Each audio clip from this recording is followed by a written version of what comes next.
Hey, what's up, guys? I'm back again, and like I said, I want to go over some of these fights that happened this weekend, April 18th, 2015. Lucas the Machine Matthysse versus Ruslan, the Siberian Rocky Pavlov. All right, that fight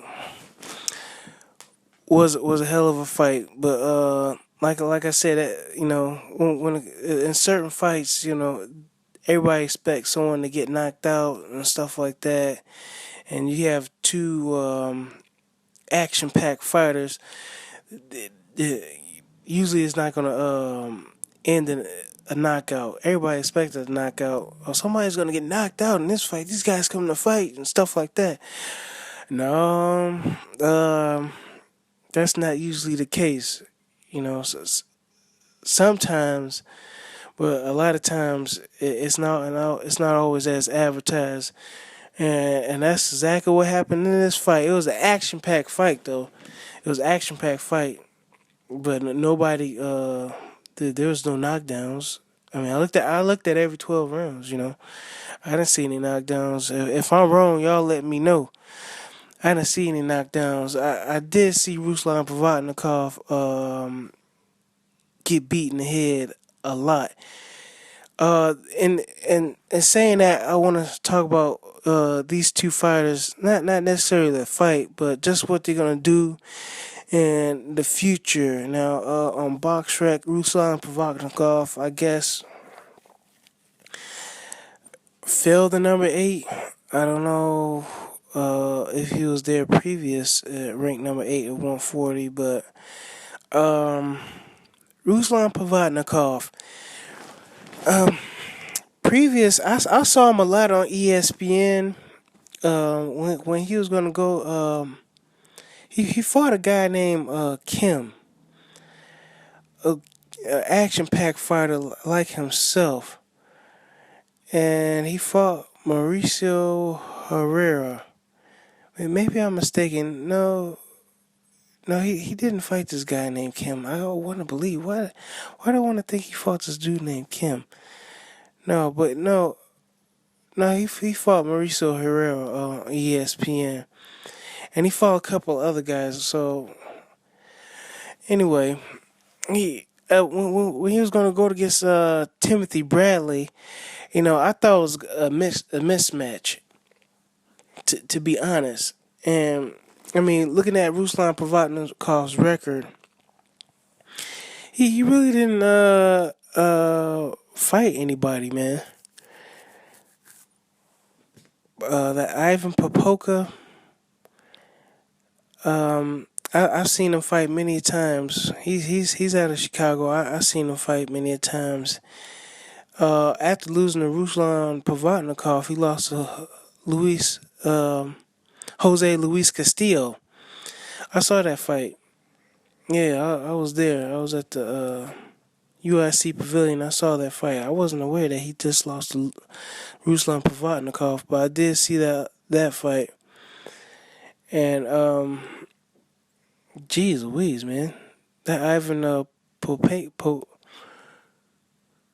Polka, whatever his damn name is, he beat Soto Karas. Damn. Anyway, Ruslan didn't fight nobody leading up to that. To me, anybody that had a name, you get what I'm saying? And I thought Timothy Bradley was just gonna go. I was like, man, this is a crap fight. And so you think about it, Timothy Bradley was trying to prove something, and he put himself in harm's way.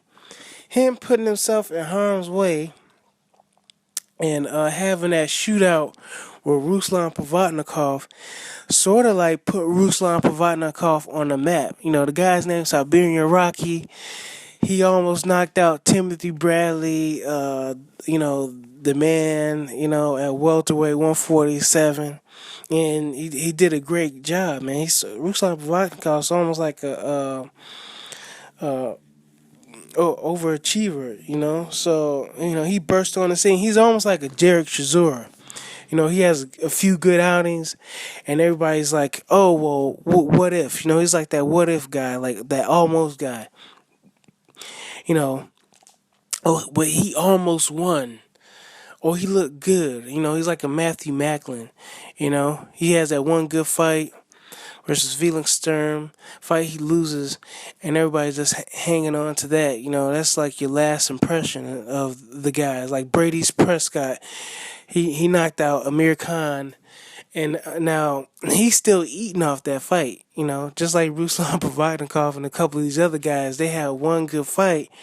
Or like Buster Douglas knocked out Mike Tyson. He's like a one-hit wonder.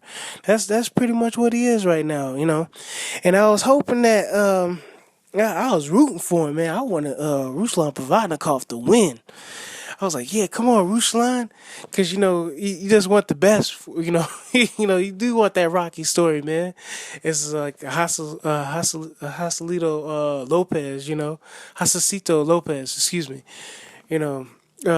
Riverside Rocky. Just want that Rocky moment, and you want that guy to just. You just want to do the underdog to win sometimes. So you like rooting for him, and I was rooting for him, and I was like, man, come on, Ruslan Provodnikov, all throughout this fight, and I was rooting for him in that Timothy Bradley fight, because I'm not the biggest fan like Tim Bradley. I respect Tim Bradley, but I'm not the biggest fan. So, but I really did feel as if Tim Bradley was just gonna like beat the hell out of Ruslan Provodnikov, and yeah, Timothy Bradley really showed his grit in that fight.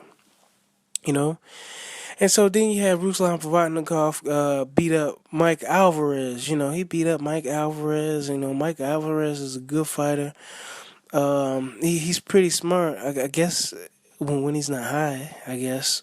But he always getting in trouble. But he's a pretty good boxer for the talent that he was fighting. For the fighters he was fighting, he looked pretty good, and he only had like one loss.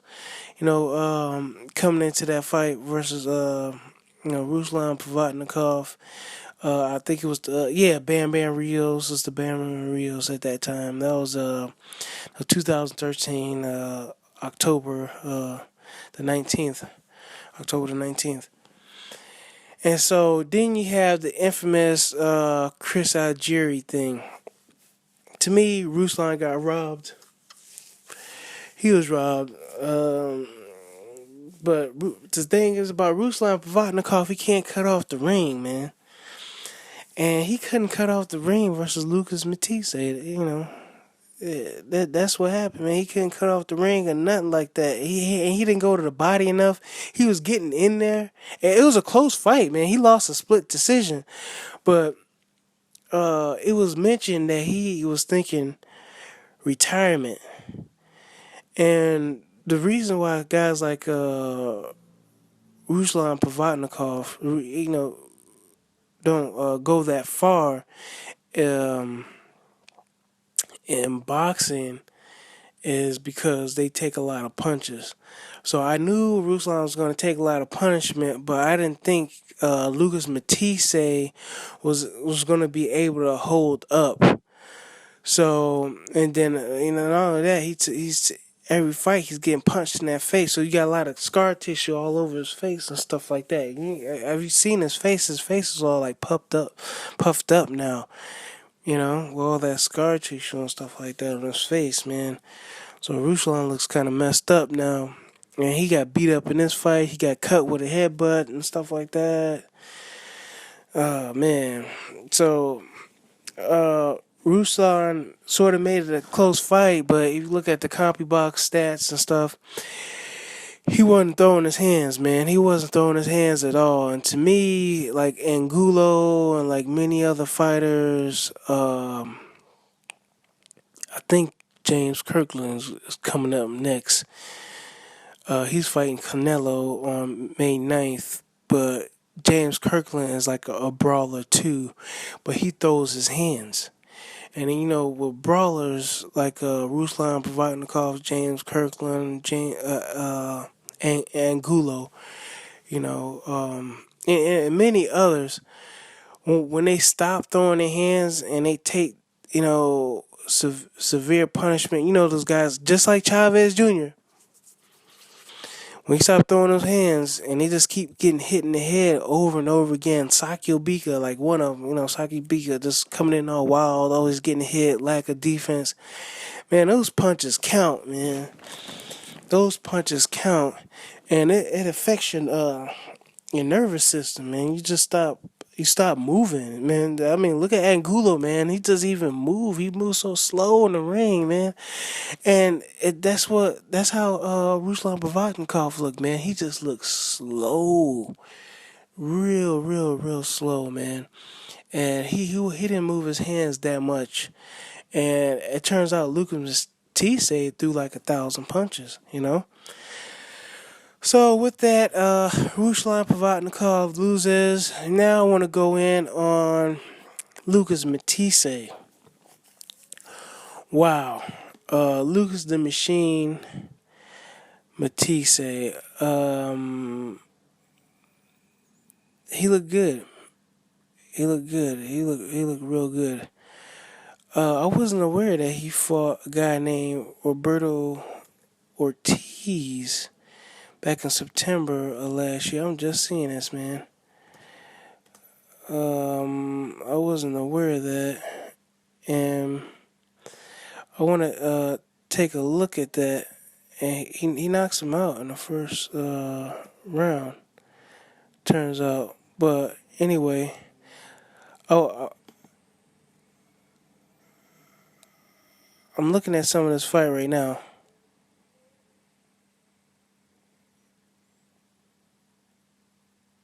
Yeah. Okay, back to my point. Okay, excuse me.